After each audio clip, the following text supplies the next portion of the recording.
buenos días a todos. Muy contento de que estén conmigo en esta sesión y la propuesta, ya saben ustedes, es hacer algo muy participativo. Traemos unos electrocardiogramas que se han recolectado, bien sea porque algún médico general en su nivel primario ha tenido un paciente y ha querido asesoría, o los residentes o los fellows muy gentilmente han querido decir, vea, este electrocardiograma es interesante, hay cositas para aprender. Entonces, esa es la razón de la reunión, el que oigamos la opinión, preguntemos y todos aprendamos. Aquí la propuesta es de que están internos, están residentes, están fellows, hay algunos profesores, y la otra cosa importante es de que tenemos también un público de médicos generales que pueden estar interesados. Usualmente en esta primera diapositiva tratamos de mencionar las cosas que este mes han ocurrido en la publicación alrededor de electrocardiografía. Vean ustedes qué cosa tan chévere el, eh, el Journal of American Medical Association. Este mes justamente se presentaron dos eh, publicaciones muy interesantes, recuperando otra vez el valor de la U negativa como un signo de isquemia. Y ha sido interesante porque haciendo seminario este mes con el fellow que está rotando en prueba de esfuerzo, volvimos a recordar igualmente el que es una observación que hay que hacer en la prueba de esfuerzo. Si se invierte la U durante la prueba de esfuerzo, es bastante específica de enfermedad isquémica, de manera que es un detalle como para volver otra vez a no perder y volver a mirar esta presencia de ondas U y mirar si esa onda U se vuelve negativa en el paciente que llega con dolor de pecho. Ténganlo en cuenta. A propósito de los problemas que nos ofrece el COVID, hay un artículo que los que trabajan en este tema es importante que lo revisen porque pues cuando el paciente está siempre pronado, la dificultad de obtener un electrocardiograma, si hay dolor de pecho, si hay seguimiento de un posible compromiso cardíaco, pues es valiosa esta observación que surge de cómo se modifica el electrocardiograma cuando el paciente está totalmente pronado y no hay manera de tomarle un electrocardiograma con las posiciones usuales, recordando siempre de que si uno está utilizando estas derivaciones colocadas en el pecho, recuerden que se modifica la morfología de las ondas y los ejes. Hay que tenerlo como muy en cuenta para cuando está uno interpretando pacientes en urgencia, sobre todo el paciente que llega con disnea, que no puede, que de pronto tenga un tromboembolismo y modifique el eje. Hay que tomar como el punto de partida y probablemente el electrocardiograma de 12 derivaciones tomado común y corriente no va a ser la referencia para modificación del eje. Y nuevamente la trascendencia de estas reuniones en el ámbito de medicina interna, de medicina general, hacen una revisión muy juiciosa donde vemos que metemos las patas en la interpretación de electrocardiogramas, así tengamos entrenamiento. Hay que ser juiciosos, nos toca ser humildes, ser sistemáticos para que no se nos pasen cosas, pero esto muestra que definitivamente aún teniendo buena formación, buena capacitación, seguimos cometiendo errores importantes en la interpretación de electrocardiogramas, de manera que mientras más entrenados estemos, mientras más frecuentemente estemos perfeccionando nuestra interpretación de electrocardiogramas, es mucho mejor. ¿Verdad? Que este es un artículo que nos hace reflexionar sobre la trascendencia de mantener una actualización. Bueno, aquí vamos a tener un primer electrocardiograma. Este electro me lo facilitó el doctor Osvaldo Escobar. Osvaldo, ¿estás por allí? La idea es de que todos participen. Sería estupendo si Osvaldo está para yo darle el micrófono. Alzas la mano, Osvaldo, si estás. Osvaldo es nuestro fellow de cardiología. Muy gentilmente me remitió este electrocardiograma. Osvaldo, si estás, para llevar. Perfecto, Osvaldo. Entonces, ¿tú quieres contarnos la historia de este paciente, Osvaldo? Adelante, Osvaldo Enrique. Aló, ¿ahí se me escucha? Te, te estamos oyendo. Adelante, Osvaldo. Ok, profe. Este era un paciente de 73 años, como muy bien está especificado en los datos de la historia clínica, plurimórbido, hipertenso, diabetes mellitus tipo 2 y con una enfermedad coronaria que se había revascularizado hacía más o menos 6 años.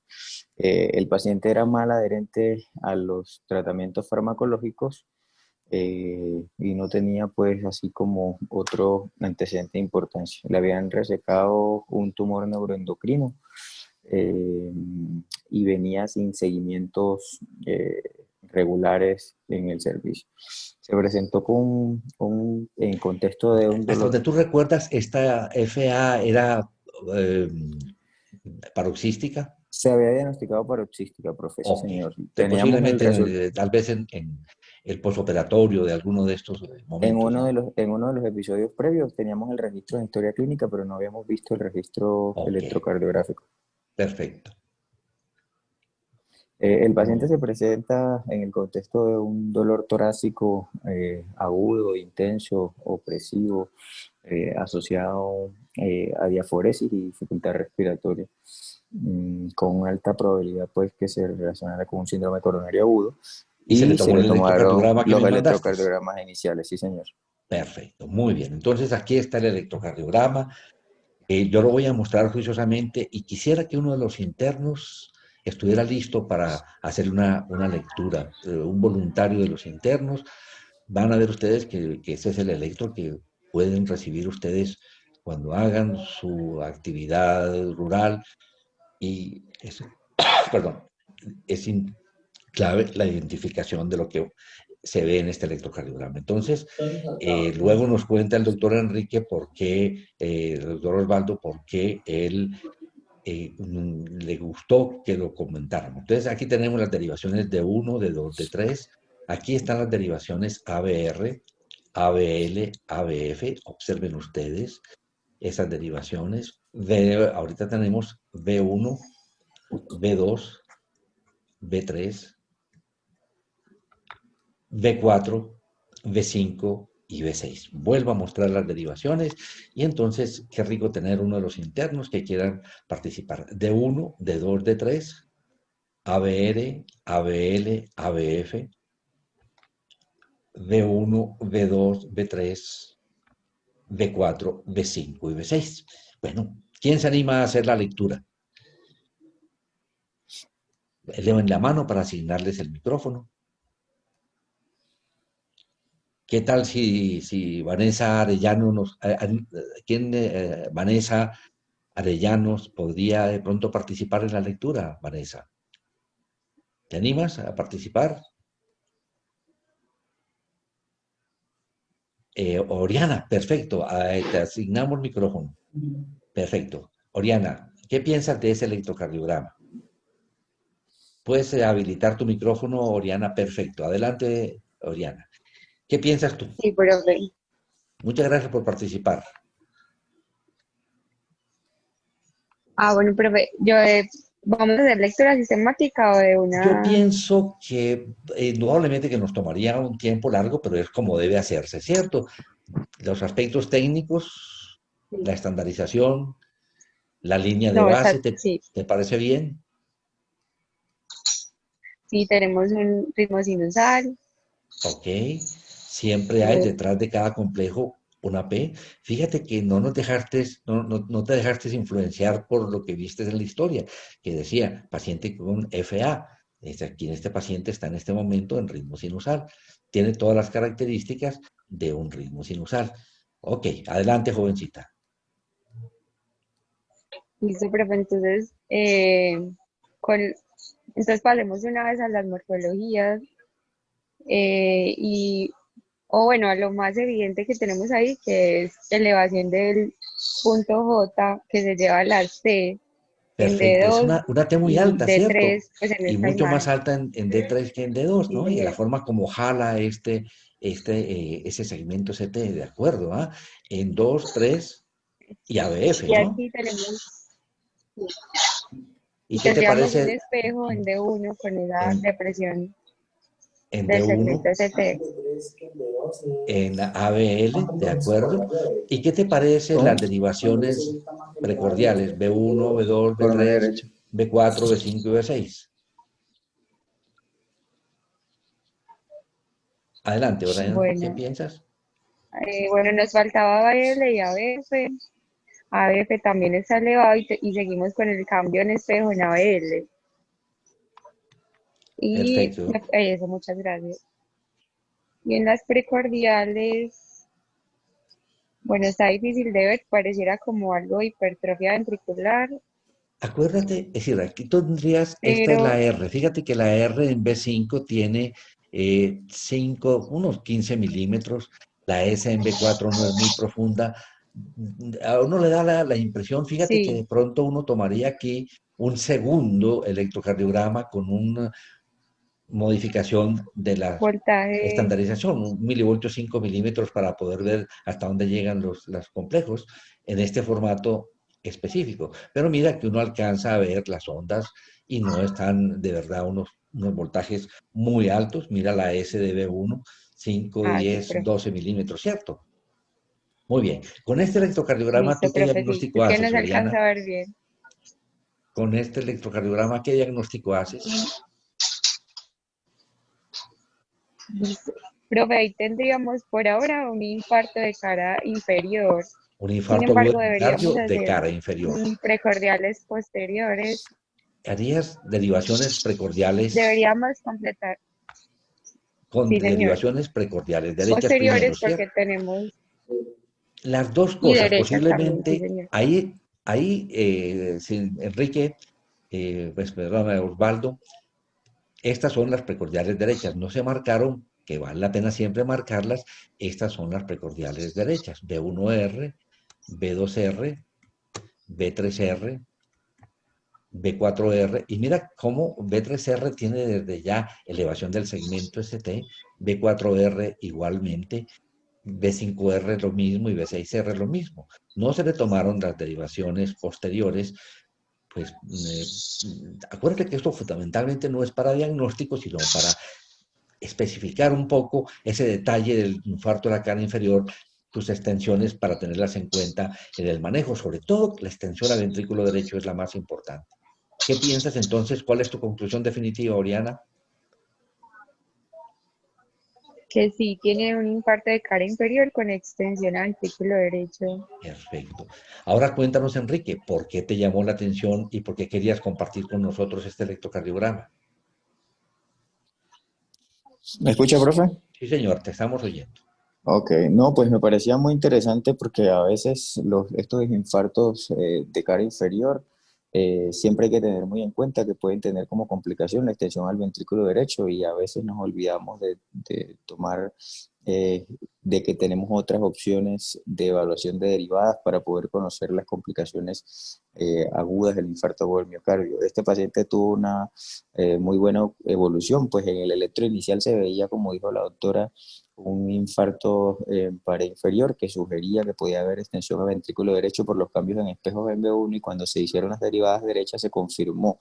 Adicionalmente tuvo un control electrocardiográfico posterior a la intervención coronaria percutánea, donde la mayoría de los cambios descritos revirtieron. Entonces me pareció muy llamativo e ilustrativo para compartir. Miren qué linda este electrocardiograma después de la revascularización, que ahora Osvaldo nos va a contar qué mostró la coronografía, pero miren lo trascendente, lo que hace una obstrucción al modificar la despolarización y la repolarización, cómo cambian las imágenes y cómo se recuperan las imágenes una vez que se logra corregir la parte. Esta es lo que se hizo. ¿Quieres comentarlo, Osvaldo? Sí, Esta profe. es, Ahí me adelante. escucha. Sí, señor.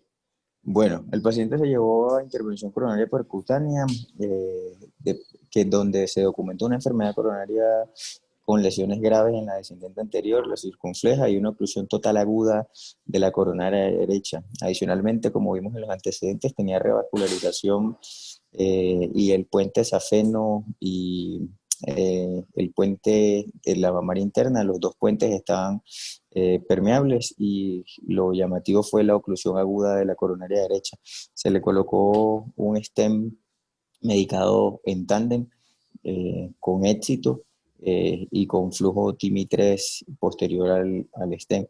Y pues el electrocardiograma control que fue el que usted acaba de mostrar. Perfecto.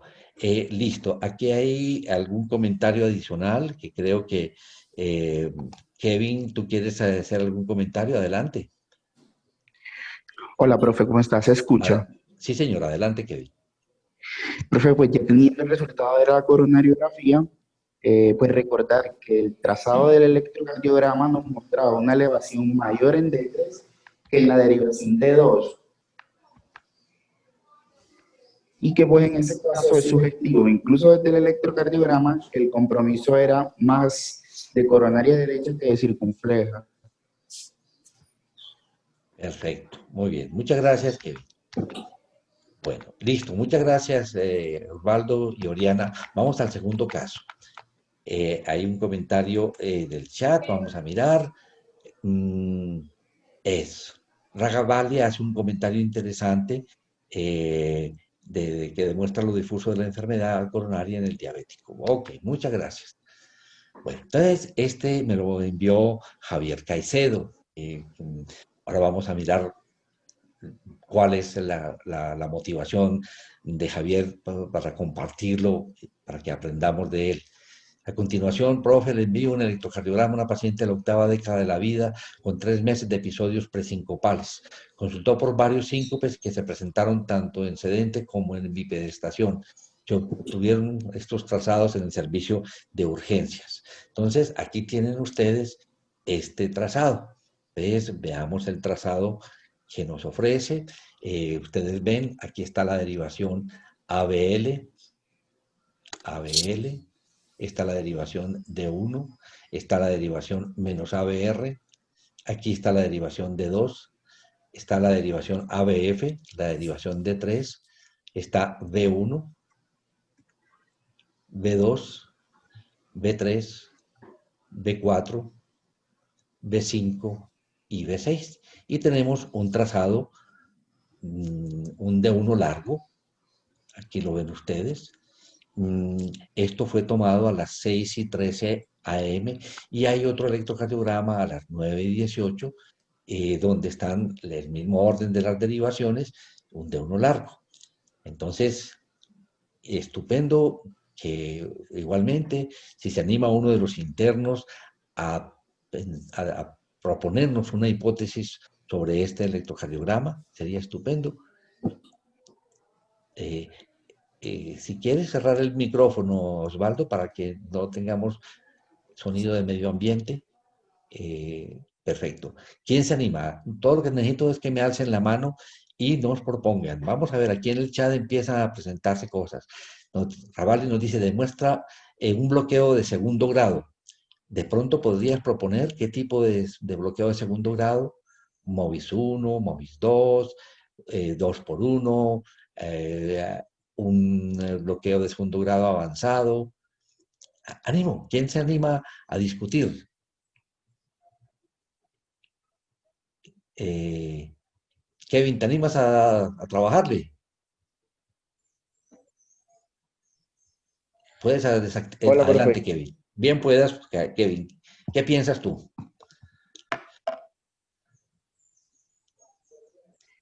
Adelante, Kevin. Pues, profe, pues uno cuando quiere enfocar un bloqueo, un trastorno de la conducción auriculoventricular, yo creo que es muy útil dividir si el PR es variable o si no es variable.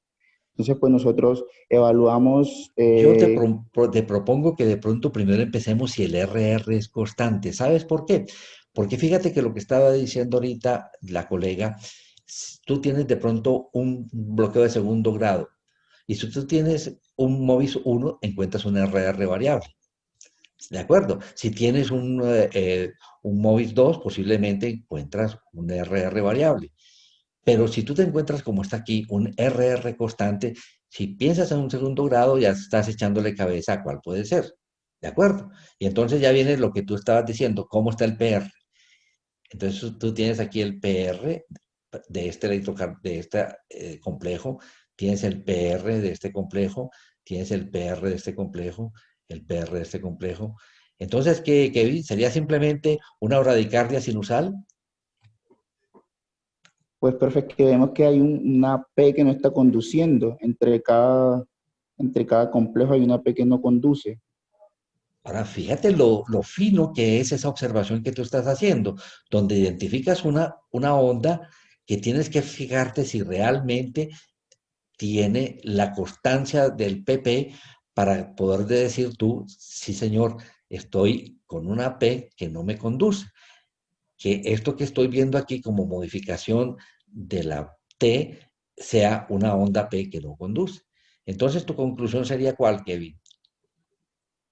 Pues profe, es un bloqueo AB2 a 1, Un bloqueo 2 por 1. 2 Perfecto. por 1. 2 por 1. Muy bien. ¿Te llama la atención, Kevin, el resto de la morfología del QRS? Claro, claro, la morfología del QRS en B1 y B2 es un patrón de bloqueo de rama derecha asociado. Tiene un bloqueo de rama derecho, definitivamente. Tiene claramente un bloqueo de rama derecho. Entonces ya tenemos un bloqueo de segundo grado, 2 por 1. Tiene un bloqueo de la rama derecha del de His. Usualmente cuando uno encuentra en B2 esto que estamos viendo, una Q definitivamente, si está bien colocado el electrocardiograma, te está diciendo ese paciente tuvo una necrosis anteroseptal. Esa Q no es normal de B2. Entonces esta paciente muy probablemente es un paciente, no tenemos más historia, pero muy probablemente es coronario. Y vean ustedes cómo están las ondas T de este paciente en ABF, en D3 y en D2. Miren, D2, D3, y miren la cara inferior, 2 ABF y D3, miren la cara inferior, están negativas y lo mismo la ves en B5, B6, que muy posiblemente el origen de esta paciente, de su problema de conducción, es un paciente con problema Isquémico. isquémico, ¿cierto? Muy bien. Y mira qué bonito lo que tú decías. Aquí, por ejemplo, no es tan fácil verlo, ¿no? Tiene uno que estar muy atento y siempre que tengas un paciente con una historia como la anterior, no quedarse uno tranquilo de pensar de que simplemente está frente a una bradicardia sinusal. Bueno, ahora viene otra pregunta, Kevin. Y esta organización de las derivaciones ABL de 1, ABR, de 2, ABF, de 3, ¿esa vaina por qué? Profe, en realidad sí me llamó la atención, pero no sabría decirle por qué. Javier, tú que nos mandaste el caso, por favor, ¿quieres contarnos por qué te llamó la atención este electrocardiograma y cuál es la razón de estas derivaciones? Este electro, ¿te acuerdas de dónde lo remitieron? ¿De algún hospital primario? Adelante, Javier. Sí, profe, ¿me escucha ahí? Sí, señor, te oímos muy bien. Bueno, sí, profe. Esta forma de organizar las derivadas, pues, se propuso como una manera, son las derivadas de Cabrera, si no estoy mal, es una manera de ordenarlas, digamos que facilita la interpretación del electro, principalmente porque empieza, como vemos, desde la cara lateral alta con ABL y D1, y luego va, digamos que secuencialmente, hasta la cara inferior. La ventaja de tener el negativo de ABR es que nos permite ver esos 30 grados que usualmente no vemos en el electro normalmente. Y luego nos muestra todas las derivadas precordiales. Esa es como la ventaja de ese orden que se le da al electro en este caso. Mira qué bonito, son las derivadas de Cabrera para que no se asusten, porque fíjate, cuando uno ve esto, en un principio dice, este ABR, ¿cómo es la cosa? ABR tiene una R inicial. Óigame, ¿será que los cables están trocados? Pero vean ustedes que aquí dice menos ABR. Este formato lo tienen algunos de los hospitales nuestros y usan este formato de Cabrera para que no se dejen ustedes de pronto asustar. Alejandro Narváez, bien, tú tienes el micrófono, puedes utilizarlo cuando lo necesites, Alejandro, si vas a tener algún comentario. Muchas gracias por el comentario, Javier, y por enviarnos el electrocardiograma. ¿Sabes algo de esta paciente, doctor Javier? ¿Sabes cómo evolucionó esa Sí, paciente? profe, pues, sí, profe, la paciente pues estuvo en una UCI y cuando estaba en la UCI presentó un nuevo episodio sincopal. Cuando vimos el monitor, pues tenía varios complejos anchos, parecía pues como tripletas de complejos anchos. Entonces se pensó que fueran pues como eh, colgajos de taquicardia ventricular. Y la paciente pues se mandó a UCI para colocación de un catéter, de un marcapasos transvenoso mientras le ponían el marcapasos definitivo. Que pues ese es Perfecto. como el riesgo con los pacientes que tienen bloqueos, porque pueden hacer taquicardias por automatismos ventriculares, por Javier, escapes muchísimas ventriculares. gracias. No sé si Alejandro tenga alguna Eh, observación.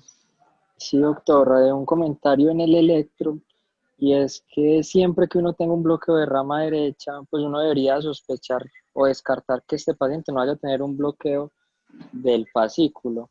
Entonces, si vemos, claro que en este electro es un poquito difícil por las morfologías, pues porque están en un orden diferente, pero si vemos bien, tiene el eje desviado Sí, pero no a la es tanto. Fíjate que izquierda. no está tan desviado para pensar y no hay un trifascicular porque el PR no está prolongado.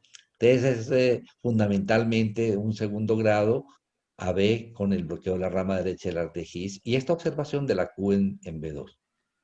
Muy buena observación, Alejandro. Muchas gracias. Bueno, perfecto. Entonces, les quería contar este electrocardiograma. Para mí fue una enseñanza muy linda. He estado trabajando con 5 estudiantes de pregrado muy juiciosos que están leyendo 15.000 electrocardiogramas que nos propuso el PSET de pacientes que tienen leishmaniasis, fundamentalmente soldados, que han recibido antimoniales. Entonces, se está haciendo el juicio de leer los electrocardiogramas eh, antes del antimonial, durante el antimonial y al terminar el antimonial. Entonces, juiciosamente midiendo todos los intervalos y mirando morfologías. Ha sido una experiencia muy linda. Y, por ejemplo, este electrocardiograma es de uno de estos soldados. Pensamos que es una persona asintomática, el único detalle es una leishmaniasis y está recibiendo un antimonial. Entonces, vean ustedes este electrocardiograma que le llamó la atención al estudiante y dijo, profe, denme una manito aquí. Siempre les reviso las dudas que ellos tienen y miren ustedes este electrocardiograma y vean ustedes este acercamiento a las derivaciones precordiales. El estudiante me dice, profesor, no entiendo por qué tengo ese QRS, ese paciente tiene un QRS ancho y yo no encuentro una explicación. Bueno, vamos a ver quién alguien está participando por el chat y lo proponen. Bloqueo AB de primer grado. Miguel Bayones, bienvenido. Bloqueo AB de primer grado nos proponen. Bueno, alguien que se anime a dar un concepto. Alguien que se anime a dar un concepto. Eh, Aquí sí me gustaría de pronto otro de los internos, si se anima. ¿Por qué este paciente tiene un QRS ancho? Fíjense ustedes que el trabajo que tenemos que hacer mentalmente cuando tenemos un hallazgo de un QRS ancho, buscar una explicación. Entonces tenemos una lista de cosas, bloqueos de rama, ritmos originados en el ventrículo, preexcitación, hipercalemia, medicamentos, la presencia de un marcapasos. Ah, y falta una causa ahí, que yo quisiera que de pronto la tuvieran en cuenta. Vean, un QT prolongado. Fíjense ustedes qué tan interesante. Este paciente tiene casi 200, 400, 600 milisegundos de QT. Tiene un QRS 1, 2, 3, 4. Tiene 160 milisegundos. Entonces, ¿qué piensan? ¿Cuál es la causa de este ánimo? ¿Quién se anima a participar? Aquí siguen participando a través del chat, chévere. Vamos otra vez a mirar las causas. Entonces, si yo tengo un QRS como el que estamos viendo de bloqueo de rama derecho, vimos que el QRS era ancho. Si yo tengo un extrasístole o tengo un ritmo ventricular, QRS ancho. La precipitación, el PD corto, una onda delta. La hipercalemia, claramente se va perdiendo la onda P, se aplana la P, el QRS empieza a ampliarse y la T se vuelve altísima. Medicamentos como una intoxicación por tricíclicos, donde tenemos esa modificación tan chévere que vemos en B1 una S, que vemos en ABR una parte, una R terminal de más de 3 milímetros, y en B1 vemos usualmente un segmento Z elevado, marcapasos, porque está el estímulo del marcapasos y el QRS ancho. A veces no alcanzamos a ver muy bien la muesquita del marcapasos. Ajá. ¿Tiene alguna de estas? ¿Tiene un bloqueo de rama? ¿Es un ritmo originado en el ventrículo? ¿Tiene una preexcitación, una hipercalemia, medicamentos? Hola, profe. Adelante, adelante, Kevin. ¿Qué piensas? Pues, profe, está sometido a antimoniales, ¿no? En ese caso, pues yo pensaría que podría ser secundaria a medicamentos pues, y que sería secundario el tratamiento de su leishmaniasis, que pues, como sabemos, puede provocar una prolongación del QT. Interesante. Del QT, de acuerdo, pero no del QRS.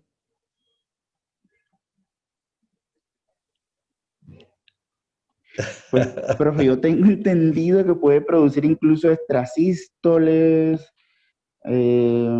incluso arritmias ventriculares, pero no sé si esté relacionada con esa Y prolongación del resulta que QT. este fue el electrocardiograma inicial, antes de ponerle el antimonial. Ah, bueno, eso es Qué otra cosa, cosa. ¿no? No, qué riesgo entonces iniciar tratamiento en ese paciente. ¿Qué te parece? ¿Alguien tiene conceptos? Ahora sí quiero ir a uno de mis residentes. John Freddy, por ejemplo, o Santiago, porque yo tengo un casito enseguida para Karen. Entonces, Santiago, ¿qué piensas? O John Freddy, ánimo, que alcen la manito para yo asignarles el micrófono, jóvenes. Por aquí hay otro comentario. ¿Será marcapasos? Yo vi mellado el QRS. Está interesante. Aquí hay una enseñanza muy importante, jóvenes. Listo, aquí hay alguien que está para participar. Le voy a asignar el micrófono. Santiago, ya te entrego el micrófono. Espérame, que tengo dificultades aquí para asignarte el micrófono, pero ya lo voy a hacer, Santiago. Listo, Santi, ya tienes el micrófono asignado. Hola, profe, Adelante, Santiago. ¿me escucha? Sí, señor, perfecto. Adelante, Santi. Adelante, Hola, Santiago. profe, ¿Qué buenas, ¿cómo piensas, están hombre? todos? ¿Cuál es tu opinión? Entonces, no, profe, no, entonces el paciente, bueno, como sabemos todos, está en un ritmo sinusal, él sí tiene un retardo de la conducción intraventricular, diría yo que no es típico ni para un bloqueo de rama derecha ni para un bloqueo de rama izquierda, de manera que yo lo denominaría así un trastorno inespecífico de la conducción intraventricular. El segmento QT está prolongado. Hay que tener presente que uno puede hacer algunas correcciones para ese QT prolongado cuando hay un bloqueo de rama preexistente, porque el bloqueo de rama per se pudiera prolongar el QT y eso hay que tenerlo presente de manera que pueden hacerse ajustes a ese segmento, a ese intervalo QT cuando hay un bloqueo de rama preexistente. Pero a pesar de que uno pudiera hacer ese ajuste, el segmento QT siempre está pues como muy prolongado. 600 milisegundos de manera global, ajustándolo posiblemente le dan 500 milisegundos o más. Habría que hacerle pues una corrección por Bassett. De manera que sí habría que tener pues mucho juicio a la hora de intentar definir uso de un antimonial o no. En especial el glucantime, que yo creo que algunos hemos tenido la experiencia de ver puntas torcidas por glucantime en pacientes tratados por leishmaniasis.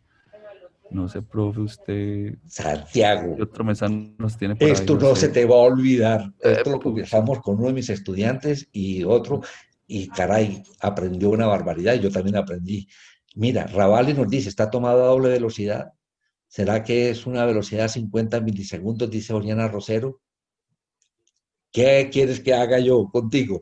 Te muestro el electrocardiograma porque lo teníamos ya tomando el antimonial. Míralo. ¿Qué te parece ahora? Obsérvate que tiene, mira el PR que tiene, Ah, sí. mira el QRS que tiene y mira el QT que tiene. ¿Qué piensas entonces? No, profe. No, profe, claro, le cambia a uno completamente la interpretación de los segmentos y del electrocardiograma. Sí. Perfecto. Eso Fíjate lo que del aquí electro estaba era mirando la borrosito y uno estandarización. no ¿Dónde lograba está? definir la velocidad. Sí. Mira que es una cosa interesante. En el equipo que ellos utilizan, obsérvate cómo aquí está marcado la distancia en un segundo. 5, 10, 15, 20, 25. Y aquí no nos dicen exactamente, sino que está 10 milímetros, un milivoltio, pero mira que está puesto, este aparatico está a 10, 5, 10, 15, 20, 25, 30, 35, 40, 50. Entonces, definitivamente, este es un problema técnico. Y como es una persona como este, fácilmente se pasa por alto. No se imaginan ustedes la cantidad de electros tomados incorrectamente que estos estudiantes han tenido la posibilidad de mirar los cables trocados. Y este detalle que fácilmente le puede a uno, si no lo mira juiciosamente, le hace equivocarse a esto. De manera que, fíjense ustedes qué lindo esta parte, que uno se puede equivocar fácilmente. La parte técnica sigue siendo muy importante. Santi, muchas gracias. No, profe, con cáscara, profe, muchas gracias. Ok. Uy, no, nos da duro a Muchas todos, gracias. como ves. Bueno, miren, este electro se lo muestro porque es una cosa interesante y uno de los fellows está haciendo ahorita pruebas de esfuerzo y creo que es muy bonito. Me lo remitió el colega que está haciendo ecocardiografía de estrés. Me dijo, profe, vea lo que me pasó con esta paciente. Yo pensaría que si le hubieran tomado un electrocardiograma después de quitarle los electrodos y se los hubieran vuelto a poner, era porque me cambiaron el punto de los electrodos. Empezó con una señora remitida para una prueba de inducción de isquemia por una eco de estrés con dobutamina. La propuesta es que John Freddy participe y nos cuente cómo interpreta esto, John Freddy. Hacete de cuenta que estuviéramos haciendo esta prueba con un paciente, pero no con dobutamina, que se está haciendo ahora por efectos del COVID, sino con ejercicio. Empieza a hacer ejercicio ese paciente. Aquí tenemos un acercamiento del electrocardiograma para que veamos bien cómo es la morfología. Y miren lo que pasa. A medida que avanza la frecuencia, miren lo que ocurre con esas ondas, con los cambios de morfología y miren lo que pasa. Eh, ¿Te animas a participar, John Freddy?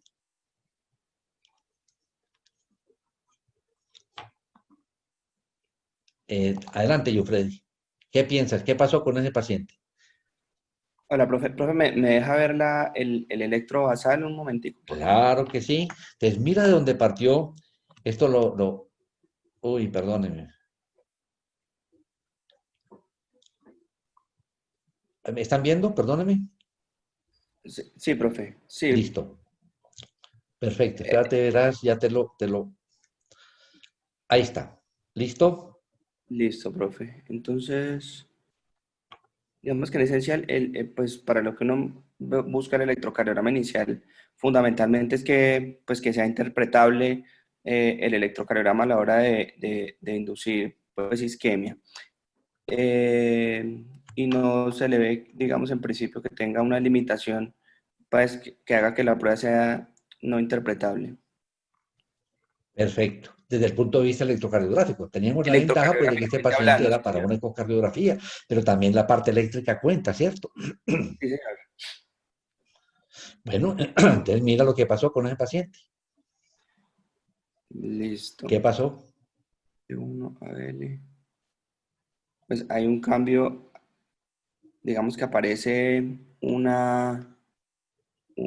digamos, hay una alteración en el eje eléctrico, ¿no? Totalmente. Ah, fíjate cómo es la Hay un eje morfología que desvía a la de izquierda y uno L2, R chiquita, S profunda, lo mismo en D3 D3, R y ABL. chiquita, S profunda, en ABF, R chiquita, S profunda. Sí, señor. Como una morfología de un bloqueo anterosuperior. De acuerdo. Entonces, ese paciente está haciendo un bloqueo del fascículo anterior. ¿Y qué te parece la morfología de B1? En B1 y en ABR le llama uno la atención que tiene una, pues que hay una tendencia a supradesnivel del ST en la... Mira qué tan interesante, y ahora lo vamos a discutir con Karen. Intenta subir el segmento ST en esas dos derivaciones. Mira, mira. ¿Ves? ABR y V1, sí, sí. Eso. Y fíjate la morfología que teníamos en B1. Mira B1, claramente una onda C o una onda Q, y mira lo que hay ahora, un QR. Hay un cambio también ahí en la polaridad, hay una tendencia pues, a ser positivo esa derivación. Exactamente. Entonces, fíjate que durante la prueba se presenta un bloqueo del fascículo anterior y de la rama derecha del de His, no de manera completa. Y entonces, aquí capturó un momento donde se estaba, donde era la transición. Vean ustedes la morfología y cómo cambia de eje y cómo cambia de eje igualmente de uno, cómo va modificando de eje. Entonces, esto es una de las cosas que uno muchas veces en el informe de prueba de esfuerzo solamente mira cambios del segmento ST, pero miren estos cambios que o son isquémicos o son por degeneración del sistema de conducción. Hay que estudiar a esta paciente. Demoró por lo menos 20 minutos para recuperar otra vez lo anterior. El colega no vio cambios a nivel de las paredes del ventrículo izquierdo, no vio modificaciones, pero este paciente con estos cambios lo obligan a uno a ser mucho más juiciosos, a mirar la historia clínica de la paciente y a hacer seguimientos. ¿Qué conclusión sacas con esto, John Freddy? Pues, que a la hora de interpretar los cambios electrocardiográficos, como pues lo hemos venido revisando de forma sistemática, pues además de interpretar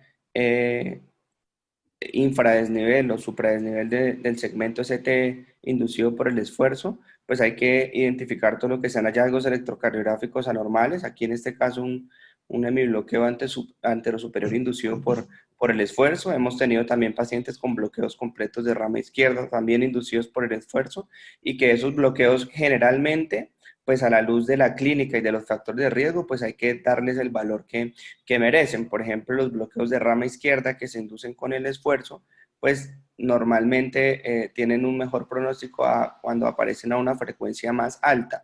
Entonces eso también hay que mirarlo y de acuerdo a esto, pues habría que hacer un ejercicio ya con los otros elementos clínicos que se tengan de la paciente. John Freddy, muchísimas gracias. No sé si hay algún comentario de parte de todos los profesores, quieren hacer algún comentario, pero creo que es muy bonito, no es frecuente, pero miren la trascendencia de poder mirar una serie de información que es valiosa. Es cómo se comporta la persona durante la prueba de esfuerzo y entre ellos la parte eléctrica del corazón, no solamente la parte que puede indicar isquemia inducida por el ejercicio, ¿de acuerdo? Bueno, muy bien. Vemos otro electrocardiograma. Esto aquí sí le pido el favor a Karen que nos cuente porque esta chica se sorprendió muchísimo con este electrocardiograma. Karen, ¿quieres alzar la mano? A ver, Vanessa tenía por aquí, Vanessa quería participar. Karen, listo, te permito hablar. Y Vanessa también tenía, por aquí quedas con el micrófono disponible, Vanessa, ¿ok? Cuando lo quieras utilizar. Adelante, Karen, cuéntanos de este paciente. Profe, pero quite la coronario, yo me sé la historia, tranquilo. Ah, muy bien, dale. Bueno, entonces esto es un caso muy interesante y lo envié porque nos desconcertó a todos. Y todavía no tengo una respuesta clara a qué pasó, pero bueno.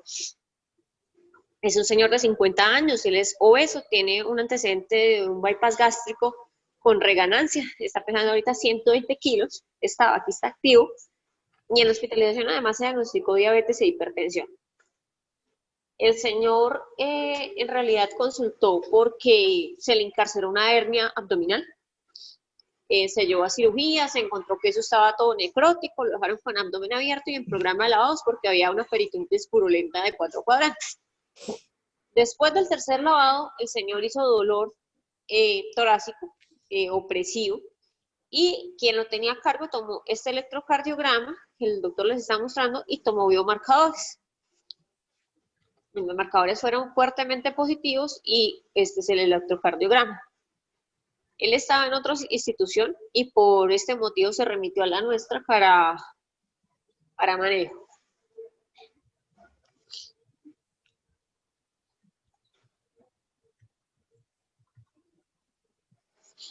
Bueno, entonces, ¿cuál fue la sorpresa tuya? ¿Por qué te llamó la atención este electrocardiograma, Karen?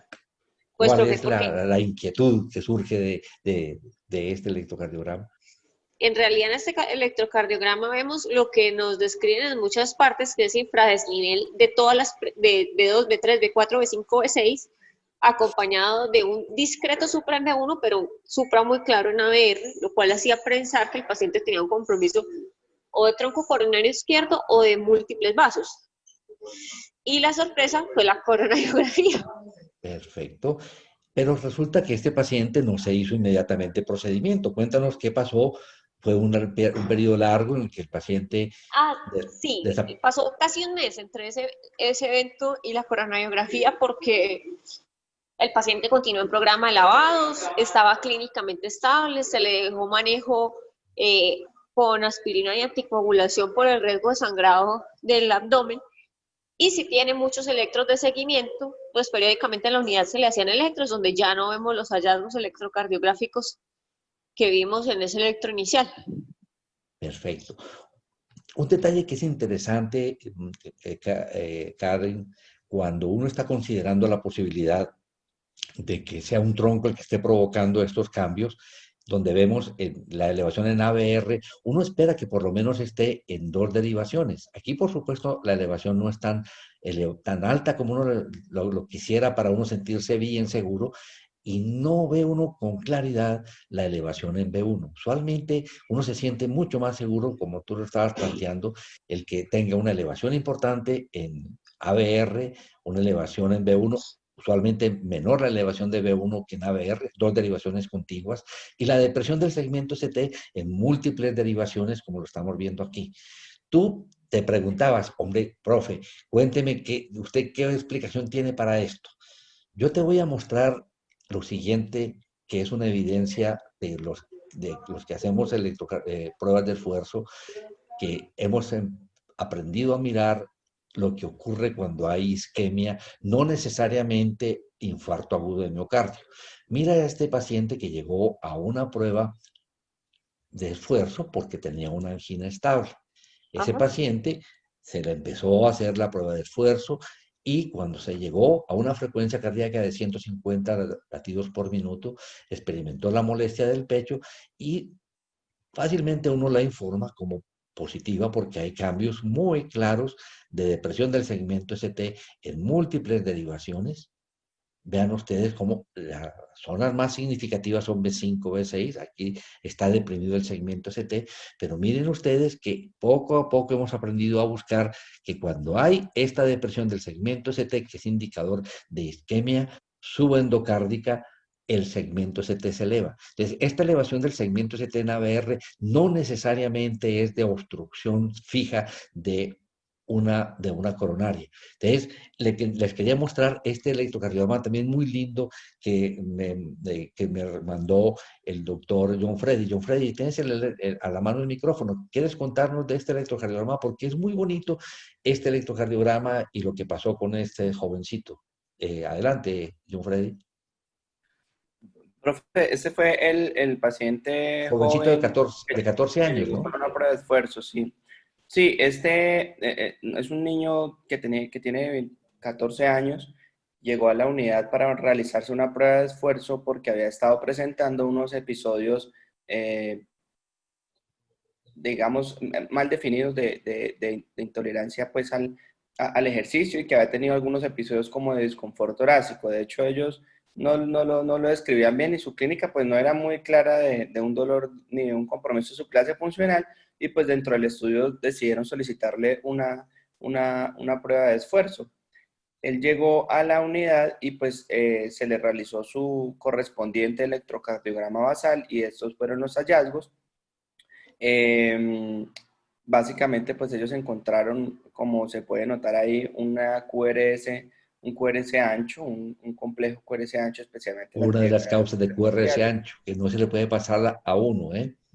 Entonces, sí que en este caso, pues un niño joven de 14 años y una clínica que le sugiera a uno, obviamente, enfermedad coronaria, pero con unos cambios de la repolarización que digamos que no son tan frecuentes, pero decidieron en ese momento derivarlo pues a la clínica para hacerle estudios.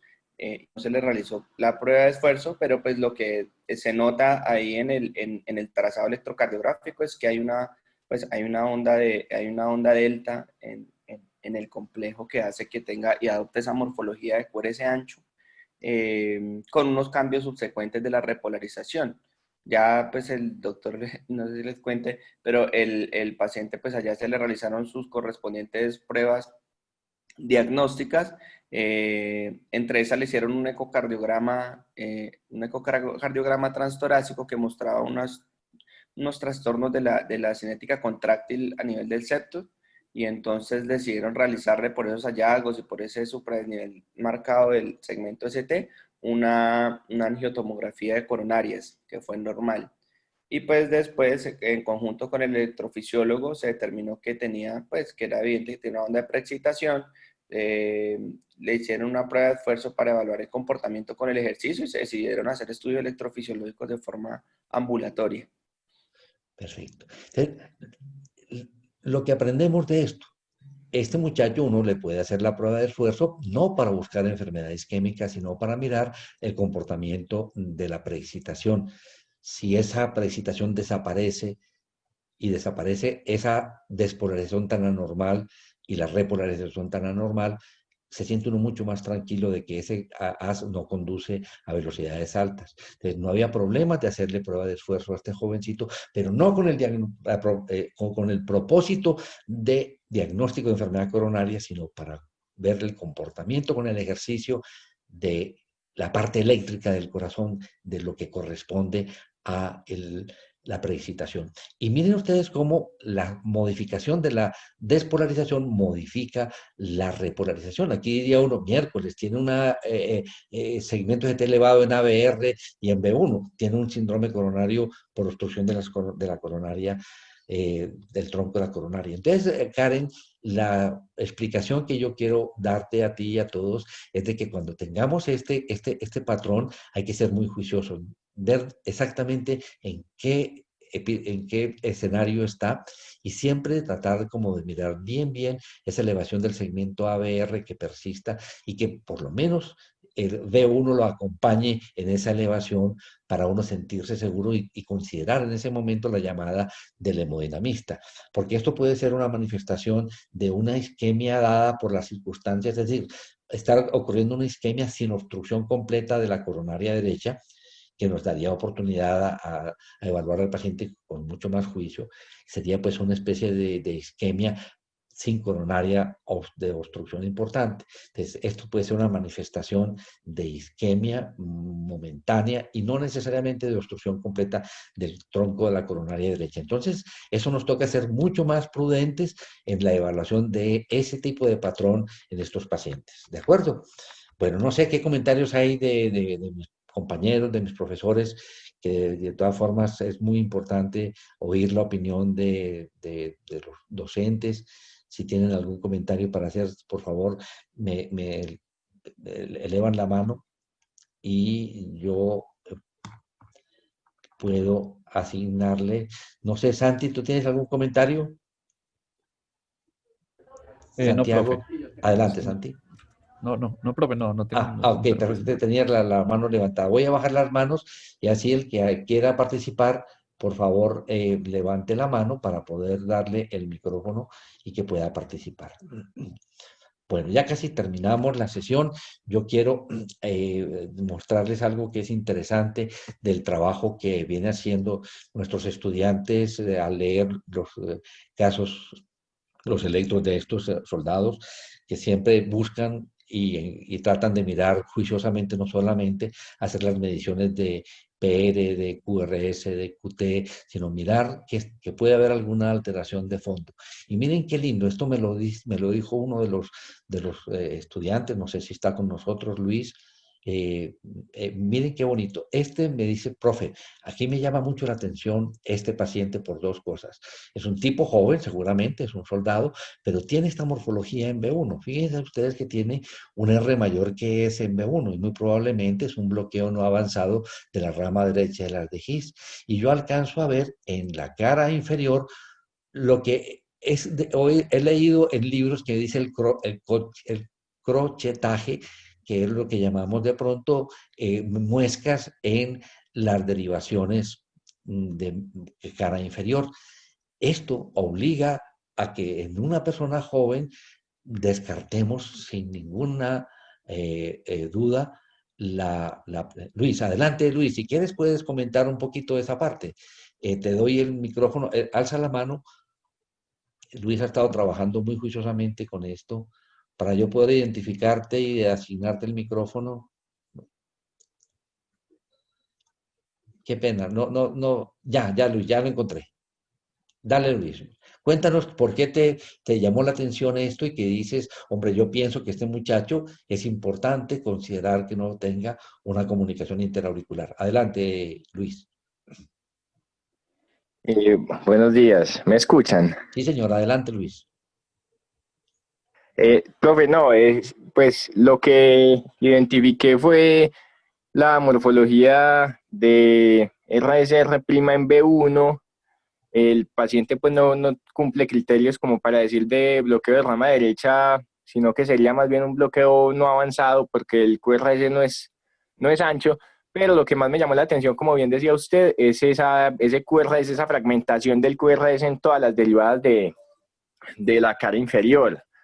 Lo que han llamado pues en varias publicaciones el signo o el patrón de crochetaje, que cuando está presente en las tres derivaciones inferiores, la especificidad para pensar en una comunicación interauricular tipo ostium secundum se acerca al 100%. Y de hecho ese signo en particular, ese patrón en particular, habla de la importancia o de la gravedad del shunt izquierda-derecha que está teniendo el paciente. Entonces, pues sí es importante por lo menos reevaluar al paciente. Perfecto, muchísimas gracias y muchas gracias por tu trabajo. Bueno, jóvenes, creo que no sé si hay algún comentario de parte de ustedes, de los profesores. Creo que hemos cumplido con hay varios casitos muy chéveres. Este es espectacular, pero nos tomaría yo creo que por unos 15 minutos, lo dejamos para la próxima vez. Es un paciente remitido del hospital de un hospital de suroeste y aquí hay muchas cosas para definitivamente aprender sobre el enfoque de pacientes con taquicardia de complejos anchos y va a ser el primero que vamos a trabajar en noviembre porque definitivamente este es muy bonito. Pero creo que tenemos el tiempo suficiente para despedirnos y para desearles a todos una muy buena semana. Agradecerle a todos por los aportes con los pacientes que comparten. Aprendemos todos de ellos y una muy buena semana.